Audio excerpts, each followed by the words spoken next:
Hello, welcome to our PowerPoint module for the week of October 26th. This week we're going to talk about social networks and relationships and how these networks and relationships act as social determinants of health. We'll go through a number of terms that are connected to social relationships, such as social integration, social isolation, social support, social strain, and so on. And we'll talk about also what the implications are of COVID-19 for social relationships and how all of this relates to health. Right, so we have a number of topics to discuss this week. In addition, we'll also talk about your course paper rough draft. Right, so that's the plan for this module and for this week. So as mentioned in the previous slide, this week we're going to consider the role of social networks, social integration, and social support in shaping health. I expect this will take about an hour, perhaps a little bit less, but it depends on how long it takes for me to go through all these slides, but probably about an hour. Here are your deliverables for this week. As usual, you have your reading question due Monday, you have your PowerPoint module due Tuesday, and you do have an assignment due this Friday. Exam 2, which I pushed a week. It was initially supposed to be done last week. I pushed it to this week. It is due this Friday, October 30th by 11:59 p.m. It's going to be the same overall format as Exam 1, meaning that you'll have a Word document available to you Tuesday night of this week. That's going to be posted on Inquire. I'll let you know when it's there. And you will fill in the Word document, you'll fill in your responses to the questions, and then you will submit that as a Turnitin assignment on Inquire. All right, so Exam 2, due this Friday. Your course paper rough draft has been returned on Inquire with feedback. I mostly graded these based on completion. The only reason for taking off any points for the rough draft was if there were significant pieces that weren't complete, or if there were a significant number of citations missing in the text, okay? But this is only worth 10 points because it is a rough draft. Here's the general feedback that I have, or the most common feedback that I gave when going through the rough drafts that you all submitted. First, I want you to make sure that you are not only discussing a couple of distal determinants of the health outcome you chose and a couple of proximal determinants, but also how these connect to one another. In other words, are there ways in which the distal determinants that you describe are shaping the more proximal determinants that shape your health outcome? So consider connections between these. If there is evidence, and often there is some research evidence connecting some distal and proximal determinants to a health outcome. If that exists, please do cite evidence. If you have a hard time finding evidence that really draws connections between a distal or proximal determinant that you talk about, but it seems logical and feasible that they are connected, you can develop your own hypotheses here as well. Okay, and you can frame or use language that indicates you are formulating your own hypothesis about how these determinants might be connected, or that they may be connected in some way, but there really hasn't been research on that topic. That's okay if there isn't research on that topic. So that's the first bullet point. The second one here, I want you to discuss specific interventions that either have been used or could be used in that section of the paper where you're talking about structural and behavioral interventions. So I want you to be as specific as possible. I'm not asking you for a fully laid out, policy plan, but I do want you to give me more detail than we need to address smoking as a harmful proximal determinant of whatever health outcome. Give me a specific way in which you would do that. It helps to do some research here, to look for existing programs, whether it's national, whether it's in a particular part of the world or region in the US, doesn't matter. But see if you can find examples of structural or behavioral interventions that already exist, and that will really help you in talking about them. I also want you to make sure that you are using scholarly sources. Several weeks back, maybe a month back, one of the PowerPoint modules did start with a discussion of what a scholarly source is and what it looks like. Please review that if I had said on your paper that you weren't using all scholarly sources. We can also talk about this. I encourage you to reach out if you want to talk about any comments that are on your paper. The fourth bullet point here is about using in-text citations. You need in-text citations to cite all information that we wouldn't consider to be common knowledge. Okay, so if you are talking about a specific connection between a distal and a proximal determinant, and this is not something that is common knowledge, which in many cases it isn't, then I need you to cite something to provide evidence for that connection, if there is evidence available. If there isn't, then you are hypothesizing, okay? You're not drawing on existing evidence, and you should make that clear. If there's any kind of statistic or figure, that absolutely does need to be cited. The last thing, and this was a pretty common comment that I put on papers, it's about paraphrasing, and this is more stylistic, but you'll notice in reading academic research papers, the articles that you read for this week, quoting is used very sparingly, if at all, in academic papers or in scholarly papers. I expect you to follow this style. So limit the use of direct quotes. That doesn't mean just removing quotation marks from a quote that you have from a paper. Instead of using direct quotes, I want you to paraphrase. That means putting whatever it is that you're taking from one of your sources, putting it into your own words, putting it into your own sentence structure and into your own words. This is a skill that you should have or that you should continue to work on, because it's not just important in public health and writing in public health. This is an important skill for any kind of writing, to be able to take information from a source and put it into your own words. And doing so requires a bit of interpretation on your part, right? So it is better writing, and it is smoother writing if you are paraphrasing instead of using direct quotes.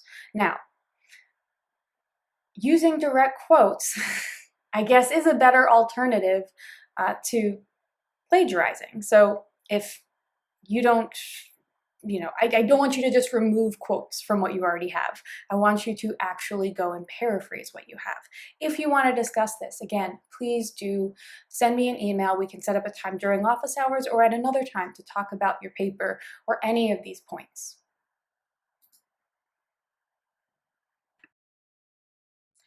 Here's your opening question for this week, and this is more of a reflection question for you. In what ways has the pandemic affected the social connections and support that are available to you? What strategies are you using to stay connected to others during the COVID-19 pandemic? The reason I'm asking this is in part just to give you the opportunity to reflect, but also to point out how what is happening right now with the pandemic is absolutely affecting the way that we connect with one another and the strength of the social ties and the ability that we have to foster those social ties. So please just reflect on this, share whatever you're comfortable with sharing, and this will be your opening question. Now, before we get into some of the research and some examples of the connection between social relationships and health, I want to go through some vocabulary because there are a lot of terms that seem interchangeable that are used in public health and sociology research about social relationships, but they actually are quite different, even if they are measuring somewhat similar things. So the first term is social network. And we can think of social networks as really this web of ties between ourselves and others. So if you think of your social network, you could think of it like a spider web, right? You have yourself and you are connected to this person who's connected to this person, connected to this person, and there's probably some crossover and overlap. That is a social network. We're considering the number of social connections that a person has and the interconnections between connections, if that makes sense. The image on the bottom right corner of the slide is one way that you can at least envision a social network. It's these interconnections between individuals. One associated term with a social network is social contagion. And this is when a behavior, an attitude, or an emotion travels between connections within a network. And maybe we're going to see some clusters within a network that have a shared behavior. Maybe it is diet or physical activity. We have seen that there's some evidence to suggest that eating behavior is somewhat networked in a way that maybe we tend to gravitate toward people with similar eating behavior, other health-related behaviors as us, or perhaps one person's behavior does affect the behavior of another. You might think of this in intimate partner relationships, where one person's bad habits might creep into the partner's habits as well. So that's social contagion. Social integration or isolation, these are kind of opposites of each other. This describes the extent of connection or disconnection to social groups or institutions. I know that's pretty vague, so let's think of some examples here. We could be referring to the frequency of social interaction, so maybe the frequency in which you interact or talk with your family, with your peers. We might also be thinking of dimensions of social interaction. So beyond interaction with family, maybe religious attendance as a dimension of social integration, engaging in recreational activities or regular organization meetings or volunteering. These also could be considered dimensions of social integration. And then on the flip side, that is lacking these social interactions, right? So having few family members that you interact with, or having few peers, or not attending organized events, that would be social isolation. So the first two, social networks, and social integration and isolation, these are more quantitative assessments of social ties, right? How many contacts do you have? How often do you interact with such and such person? How often do you go to religious services? How often do you engage in recreational activities? These are more quantitative, right? There's a number that we can attach to those. Now, the latter two bullet points on this slide are more qualitative in that we are assessing the quality of social relationships or perceptions of social connectedness. So social support or strain, this is an assessment of the quality of social relationships, perhaps how much you feel supported by family, how much you feel supported by your peer group. These would be very vague, but these would be questions relating to social support. On the flip side, we could think of social strain. So do you feel that you are not listened to by family or peers? That could be a question related to social strain. And then the last one on here is loneliness. This is a sense of disconnection or isolation from others, right? So this is more of an emotional state than it is, a way of, it's not really a quantitative measure. This is a self-reflection of one's own feeling about connection or disconnection. All right.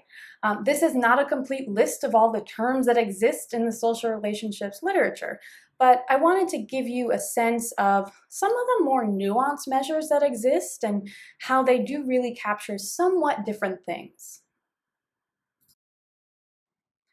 All right, so let's talk about a research example of assessing the connection between social relationships, so some of the measures that were mentioned on the previous slide, and health.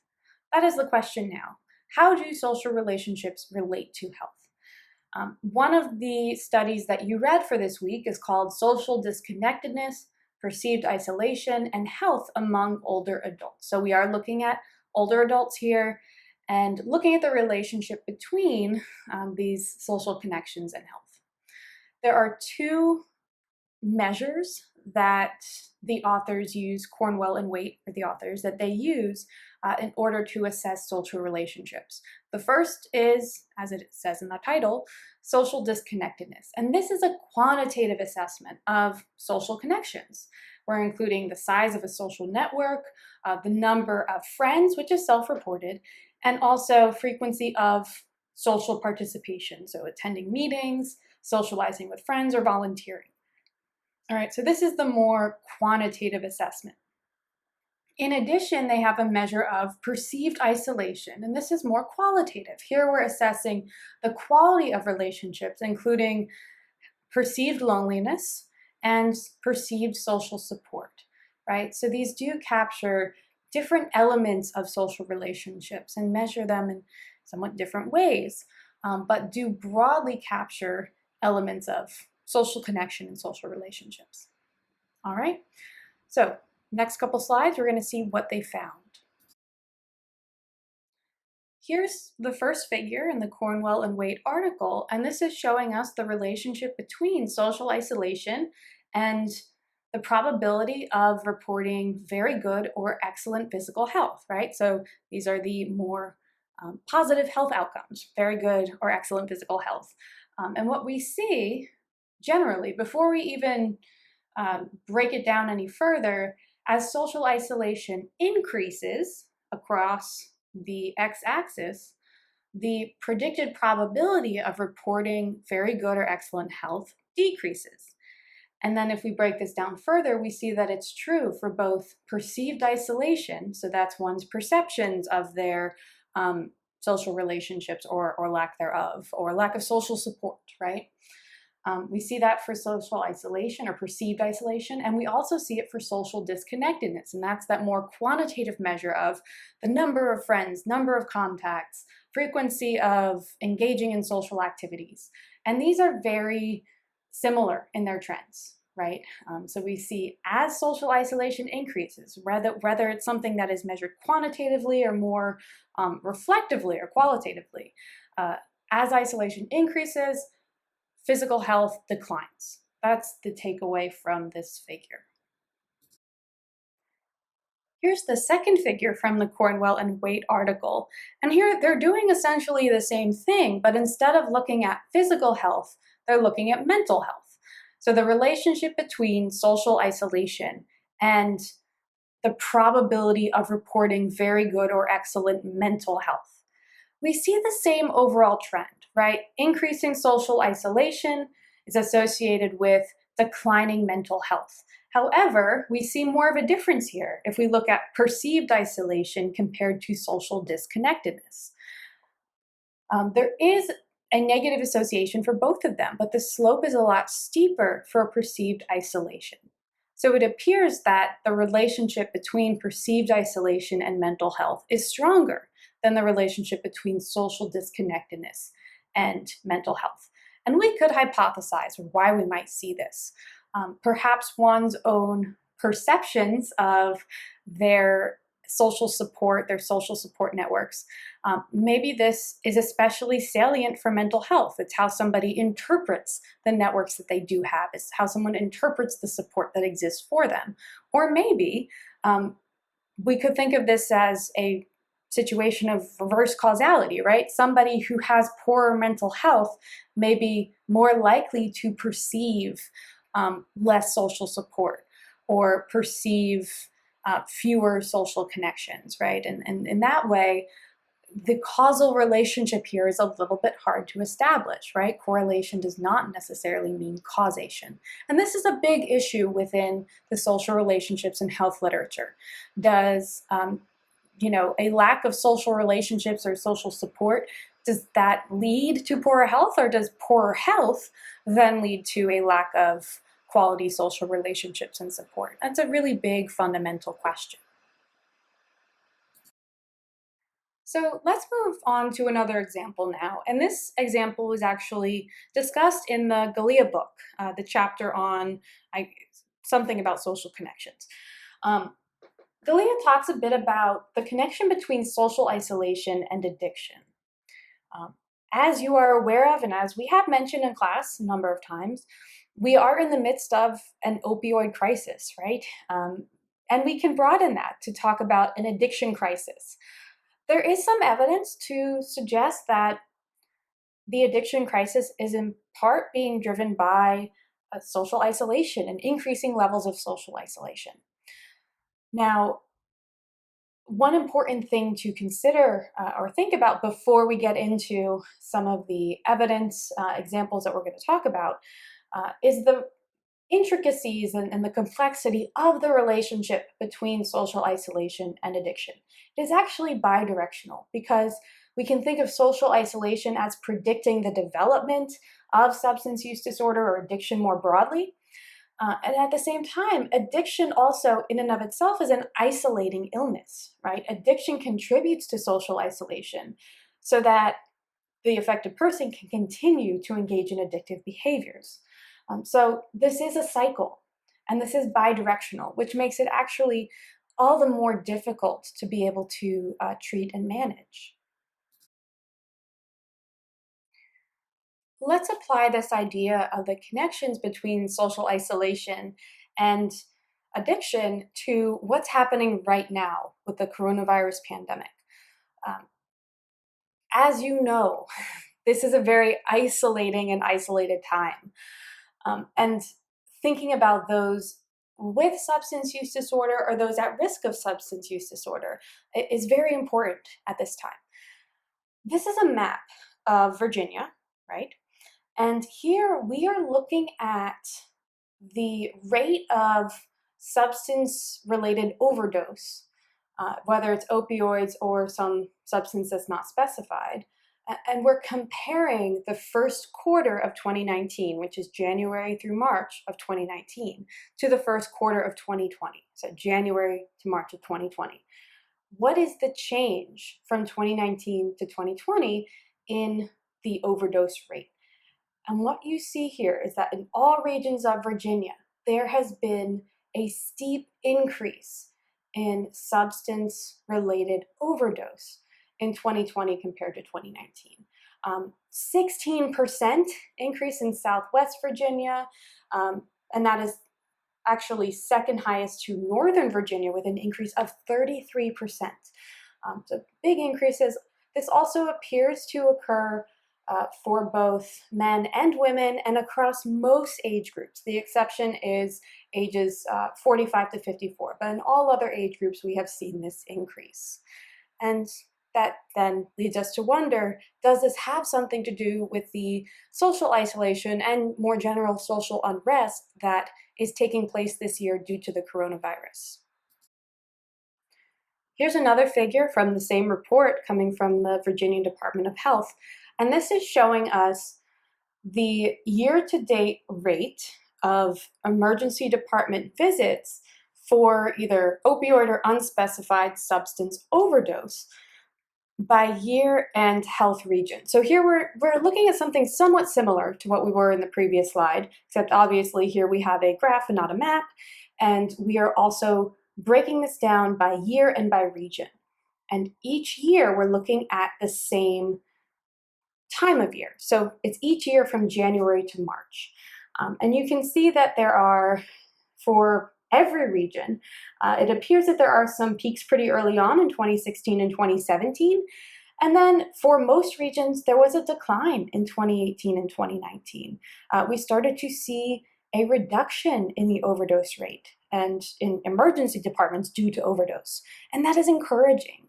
However, we see in 2020 that we have returned to previous levels, and in the case of Southwest Virginia, which is where we all are, unless you are working remotely this semester, but Southwest Virginia, including the Roanoke area, we have had the biggest spike since 2016, right? This exceeds what we have seen in the previous 4 years in terms of ED visits for opioid or other substance use overdose.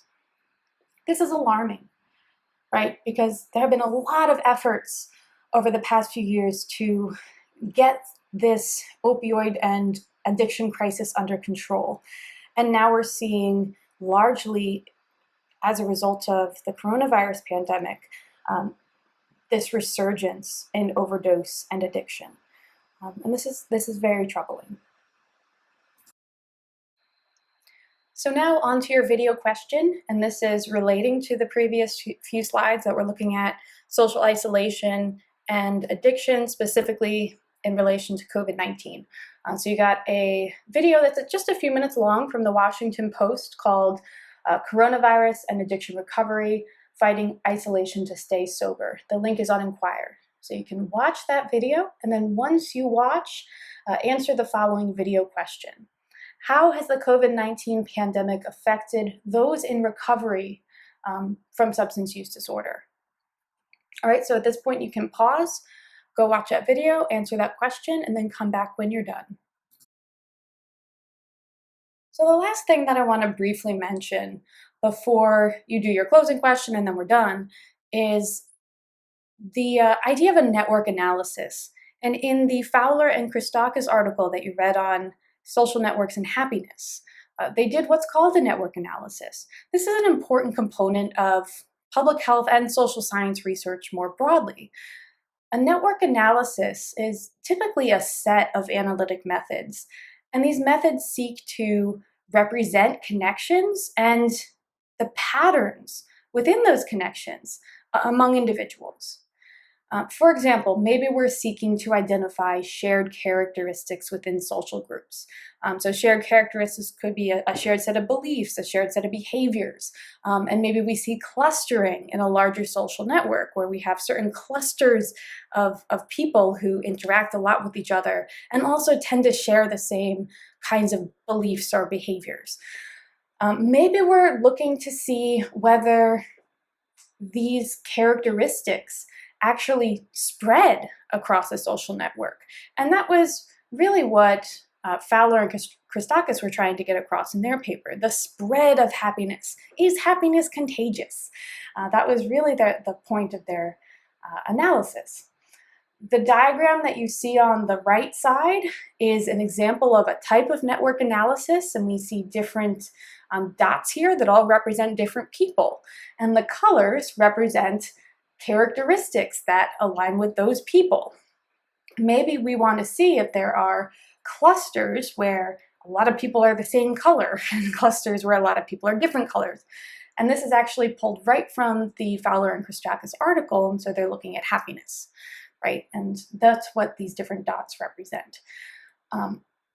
You can also get a sense of how people are connected to one another and the interconnections between them, right? Do we have a cluster, as we might call it in a network analysis, of people who are highly interconnected, a really tight-knit group of friends, for example?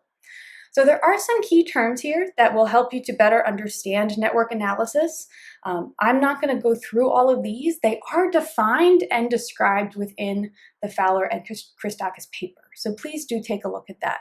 But you'll see terms like ego, alter, node, tie, and cluster. And these are describing the structure of a social network, okay?